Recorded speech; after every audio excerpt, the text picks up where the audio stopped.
बोला श्री कृष्ण भगवान की जय हो। श्री भागवत सार की जय हो। श्री भागवत सार में 631 संसार में पाप है ऐसे कल्पना मत करो। तुमसे पाप हो तो उसका जवाब तुम्हें देना पड़ेगा। संसार में पुण्य भी है वह करो। 632 बुराई का बदला भलाई से दे वह संत है। 633 मैथुन सुख वैराग इंद्रियों के स्पर्श से होने वाले सुख खुजली में खुजलाहट के सुख के समान है। वह सुख क्षणिक है, अस्थाई नहीं। बच्चों, जैसे कहते हैं कभी जैसे कमर में खाज हो जाता है और कोई खजाता है तो उसका सुख बहुत अनुभव है। तो अगर वही खाज ज्यादा दिन तक रहने लगे तो वही नसूर बन जाता है, वो तकलीफ देने लगता है। वैसे ही शरीर का सुख है। हम इधर उधर भटकते रहते हैं और हम पाप में गिरते रहते हैं, पाप में गिर जाते हैं इधर उधर भटक के। जो सुख अपने गृहस्थी में है, अपनी औरत से है या अपने पुरुष से है, कहीं पे भी संसार में धक्का खा लो कोई वो सुख नहीं दे सकता। वो तो क्षणिक सुख है, वो क्षणिक सुख है। मान लो अगर आप किसी से गलत हो गए और आपको सुख थोड़ी देर के वास्ते मिल गया, लेकिन वो जो सुख दुख का साथी है वो आपका पति होगा या वो जो सुख दुख की साथन है वो आपकी पत्नी होगी। तो हमेशा यहाँ पे हनुमान जी सॉरी बच्चों, यहाँ पे राम भी एक पत्नी वर्ता रह के गए हैं। अगर हम अपने को राम श्री राम के जैसे बनाए और सीता के जैसे बनाए तो बनेगा। क्योंकि संसार में सती बहुत हैं। सती के कारण गृहस्थी ये संसार टिकी हुई है। जो गृहस्थी में रह के पतिव्रता हैं या कन्या हैं जो माँ के गर्भ से निकल के अपने पति के वास्ते हर एक चीज संभाल के रखती हैं और अपने पति को सौंपती हैं, वो होती हैं पतिव्रता। वो होती हैं पतिव्रता और उन्हीं के तप से उनके सत्य से ये धरती टिकी हुई है। तो बच्चों, कहते हैं कि कभी भी ये क्षणिक सुख को मत देखो, अपनी गृहस्थी के तरफ देखो। क्षणिक सुख है, आपने दे दिया, झाड़ दो झाड़ दे दिया, ये दे दिया, 100 दे दिया, 500 दे दिया, अपना घर लुटा दिया और वो क्षणिक सुख ना वो आप बाहर किसी से कह सकते हो और ना आप किसी के सामने गा सकते हो। आप चोरी से रखते हो लेकिन भगवान से कोई चोरी नहीं होता। वही जो दूसरे के पुरुष या दूसरी की स्त्री में आप लगाते हो, अपनी स्त्री में लगाओ या अपने बच्चों में लगाओ, अपने पुरुष में लगाओ, तो आपका दुनिया देखेगी तो शाबाशी करेगी, शाबाशी देगी। क्योंकि यहीं पे है स्वर्ग और यहीं पे नरक है। आप अपने बच्चों को तंग करने लग जाओ तो राक्षस कहने लगेंगे लोग बाग कि कैसा राक्षस है, अपने बीवी बच्चे का नहीं हुआ। और आप अपने बीवी बच्चे से ज्यादा प्यार करने लगो और चीज ला ला के हर एक चीज उनकी फरमाइश पूरा करो तो आपको क्या कहेंगे, देखो पुरुषोत्तम राम जैसा है। और माता पिता की सेवा करने लगो तो ये कहेंगे श्रवण के जैसे बेटा है। क्योंकि भलाई और बुराई यहीं पे मिलती है। जो कुछ जैसा करोगे वैसा पाओगे, जैसा बोओगे वैसा काटोगे। तो बच्चों, आप अपने गृहस्थी के तरफ झुकाव करो, बाहर के तरफ नहीं। बाहर तो खाज के जैसे हैं, जैसे हमारी खुजली होती है कभी कमर में, कभी हाथ में, कभी पेट में।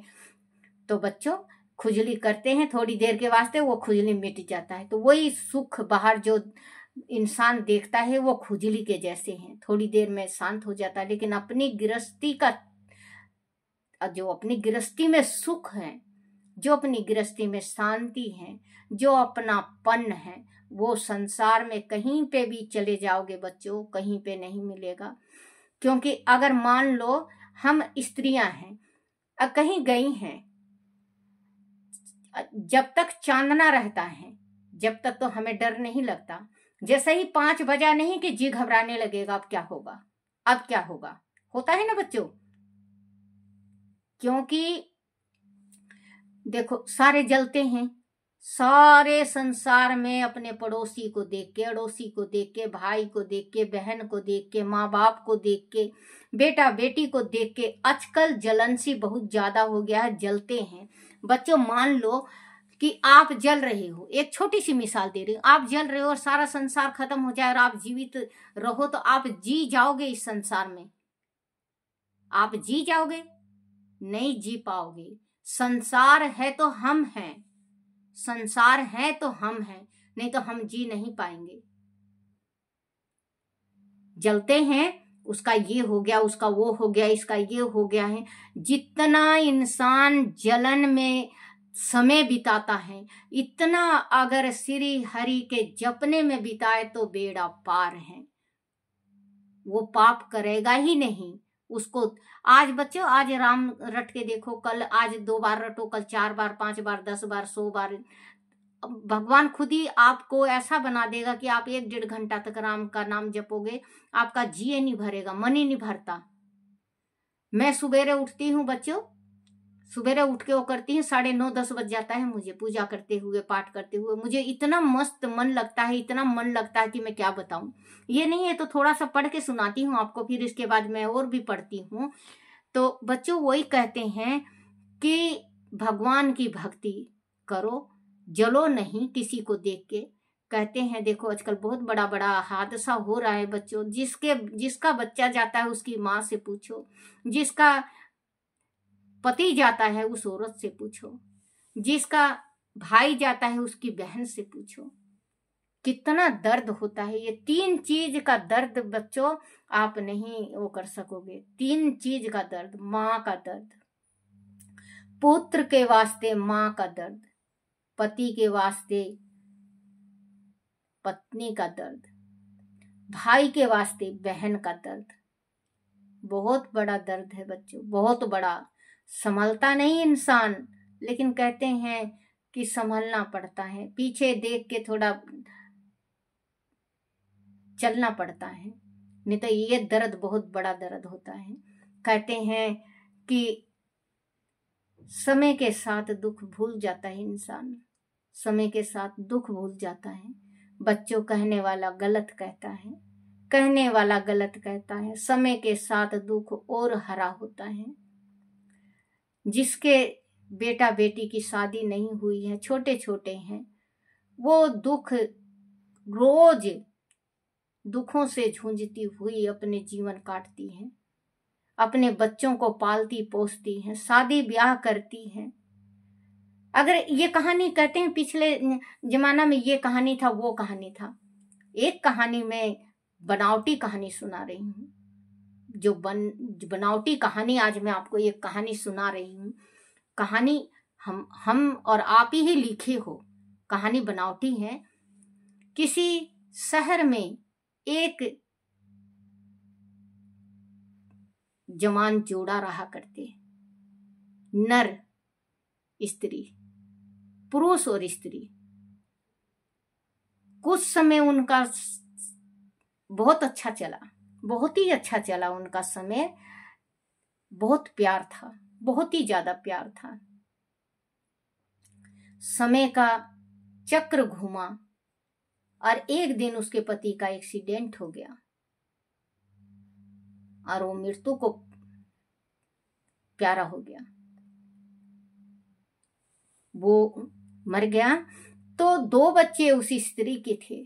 अब वो स्त्री को ना, उस स्त्री का भाई का सहारा, ना सास का, ना ससुर का, ना किसी चीज का, किसी का भी नहीं सहारा मिला उसको। और सिर्फ वो एक भगवान का सहारा लेके उन बालकों को पालने लगी। घर घर जाके वो बर्तन मांजती, झाड़ू लगाती, पोछा लगाती, घर घर जाके वो सफाइयां करती। धीरे धीरे धीरे धीरे बच्चे बड़े होने लगे। पढ़ाई में 2 बच्चे थे, एक डॉक्टर बन गया, दूसरा इंजीनियर बन गया। उनकी शादी देख दुखा के अच्छी पढ़ी लिखी लड़की के साथ माँ ने शादी किया। सपने मन में बुनती रही कि मैं सुखी नहीं थी।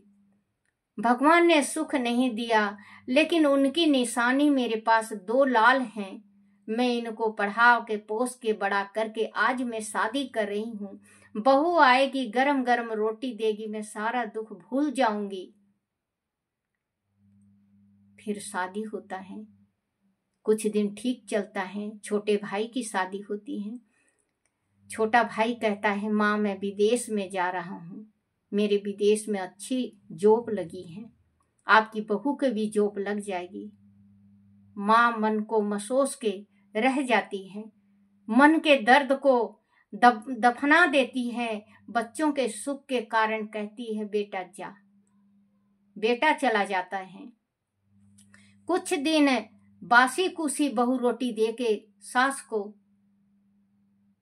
तड़पाती है। माँ सोचती है, मेरा पिछले जन्म का कोई करनी ही आगे आ गया, जो मैं परेशान हूँ। छोटे बेटे ने फोन करना बंद कर दिया। बड़े बेटे की बहू डांटती, फटकारती, सारा काम कराती। एक दिन कहने लगे अपने पति से, बोले मैं तेरी माँ का सेवा नहीं कर सकती, तू अपनी माँ को अनाथ वृद्धाश्रम में छोड़िया। वृद्धाश्रम में छोड़िया। पति जो डॉक्टर था उसका गुलाम था। पति ने हाँ करके कहा, बोले माँ चल आज मैं तुझे घुमाने ले जा रहा हूँ। माँ खुश हो गई। माँ सोची 2 दिन नहीं, खुशियां तो मिली मुझे। 2 दिन के दुख में चलो खुशी तो मिली, एक पल सही घूम के आऊंगी, खुश रहूंगी। बेटा कहाँ जाना है? माँ हरिद्वार चलेंगे, गंगा नहा के लाऊंगा। माँ खुश हो जाती है, गीत गाती है, भजन गाती है। कहती है, दुख के दिन बीते रे भैया, अब सुख आयो रे, मेरे जीवन में नया लायो रे। दुख भरे दिन बीते रे भैया, दुख भरे दिन बीते रे भैया, अब सुख आयो रे, मेरे जीवन में नई खुशियाँ बेटा लायो रे। माँ खुश हो जाती है। माँ कहती है, आहो भाग, आज मैं गंगा नहा के आऊंगी। जब तक वो गए मैं कहीं घूमने नहीं गई। उसको क्या पता था माँ को कि कभी घर दोबारा आएगी ही नहीं। बच्चों, माँ को ले जाता है, माँ को बेटा ले जाता है और एक सुनसान जगह में बिठा के कहता है, माँ यहीं पे ठहरो, मैं पेट्रोल डलवा के गाड़ी में अभी आया, और ये 500 रुपए है माँ, रख लो, प्यास लगेगी तो पी लेना, क्योंकि यहाँ से पेट्रोल दूर है। माँ अनपढ़ थी, 500 का नोट मुट्ठी में दावे। माँ देखती रही बाट। 1 दिन, 1 घंटा बीता, 2 बीता, 4 बीता, 5 बीता, 6 बीता, 10 बीता, 24 घंटा बीत गए। वो घबराने लगी, है मैं कहाँ हूं, मैं कहाँ जाऊं, मेरा कोई सहारा नहीं है, मैं कैसे करूं, कहाँ जाऊं, कैसे जीऊं। बच्चों, उस माँ ने फिर वृद्धाश्रम का सहारा लिया जाके। उस 500 को नोट को रोज देखती और कहती, बेटा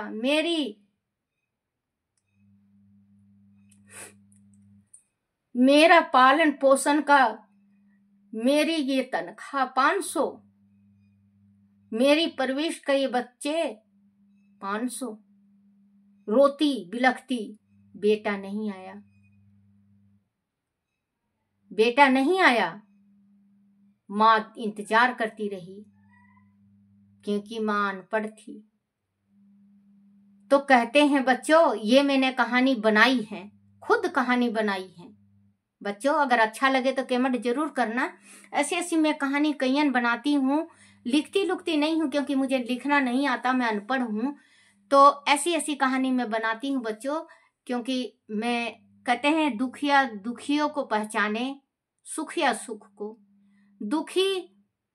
दुखिया दुख में रोए सुखी क्या जाने, दुख क्या होता है, किस पंछी का नाम होता है। तो ऐसे ऐसे बच्चे औलाद आजकल के पैदा लिए हैं, चाहे कितना भी अपना लो। ऐसे अगर बच्चों आप ये समझ जाओ, आपका बेटा बड़ा हो रहा है और आपने 2 थप्पड़ मार दिया, बेटा जवाब नहीं दिया और सामने नहीं बोला, तो ये सोच लो कि आपकी बुढ़ापा बिल्कुल राजधानी के जैसे बीतेगी। आपका बेटा सेवा करेगा। अभी आजमा के देख लेना, छोटी सी मिसाल दे रही हूं। अगर आप 2 थप्पड़ मारते हो, आपका बेटा मुड़ के नहीं बोलेगा और कुछ नहीं बोलेगा, तो लास्ट तक कुछ नहीं बोलेगा। उसकी बहू चाहे कितनी भी सिखा ले, वो नहीं बोलेगा। और अगर आपका बेटा जवाब देता है, सामने बोलता है, तो आप ये सोच लो बच्चों कि आपका बुढ़ापा बहुत खराब जाएगा। आप अभी से दान देना स्टार्ट कर दो, भक्ति करना स्टार्ट कर दो। अरे कुछ तो नहीं मेरे पास, एक ये दान ही जाएगा। राम जपे तो कंठ बसे, हृदय में शुद्धि आए। बेटा बेटी बहन भाई ओ, कुछ न साथ में जाए, एक तो राम ही जाए। क्योंकि राम ही जाएगा, मुख में जो जपता ही इंसान वही जाएगा। मैथुन सुख बुराई का बदला भलाई से दे, वह संत है। मैथुन सुख बगैर इंद्रियों के स्पर्श से होने वाले सुख खुजली में खुजलाहट के सुख के समान है। वह सुख क्षणिक है, अस्थाई नहीं।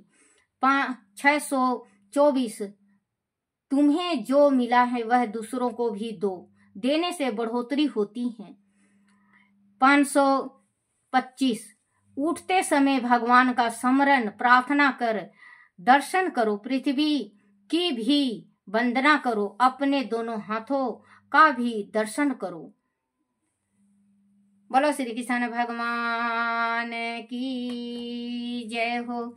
श्री कृष्ण गोविंद हरे मुरारी, हे नाथ नारायण वासुदेवाय, हे नाथ नारायण वासुदेवाय, हे नाथ नारायण वासुदेवाय।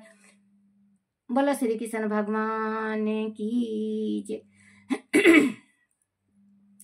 श्री हरिवंश पुराण की जय। दुर्वासा ऋषि का द्वारका जाना।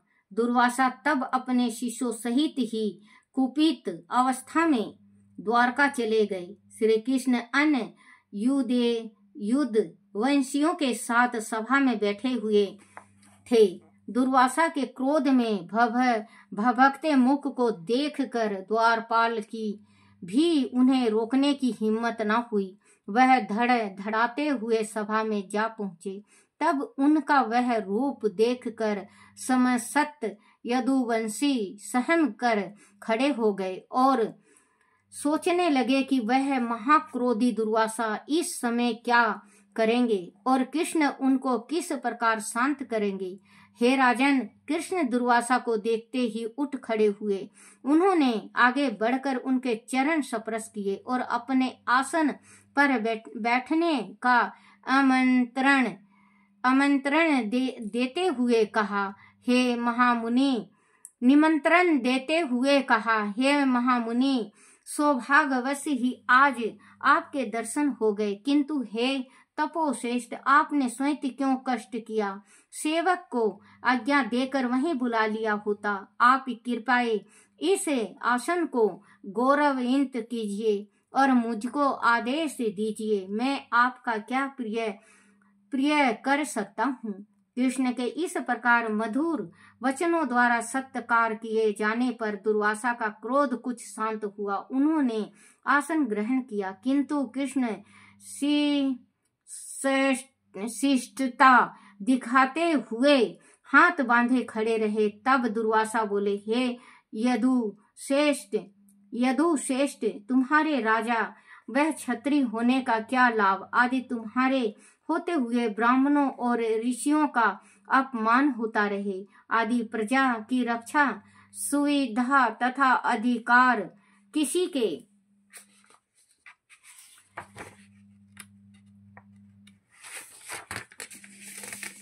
किसी के द्वारा बंधित होते हों तो राजा को उसे दंडवित करके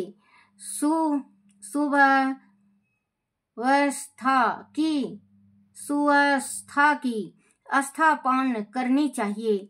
आज दो अहंकारी क्षत्रिय मूर्ख द्वार में अपने शिष्यों के सम्मुख अपमानित हुआ हूँ, और हे क्षत्रिया मूर्खों द्वारा मैं अपने शिष्यों के सामने अपमानित हुआ हूँ, और हे यादवेंद्र आपके शासन का सम्मान करते हुए कानून, न्याय और दंड व्यवस्था को अपने हाथ में न लेते हुए मैंने समर्थ होते हुए भी स्वयं उनको दंडित नहीं किया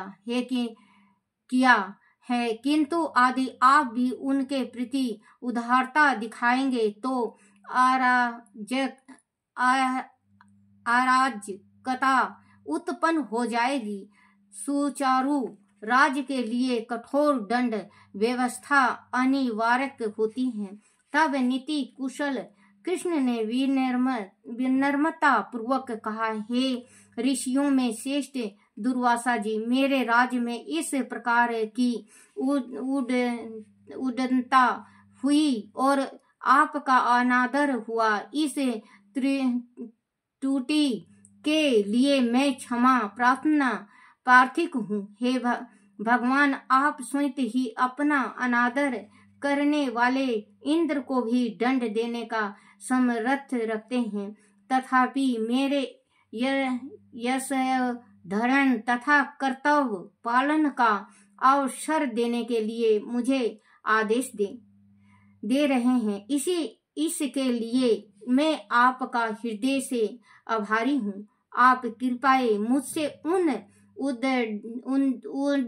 उद्दंडों के नाम कहिए, वह स्वयं साक्षात यम ही क्यों न हो। आपका अपमान करने के अपराध स्वरूप मैं स्वयं उन्हें निर्दयता पूर्वक मार डालूंगा। हे ऋषि, आप अपने असह्य क्रोध को शांत कीजिए और अपने इच्छुक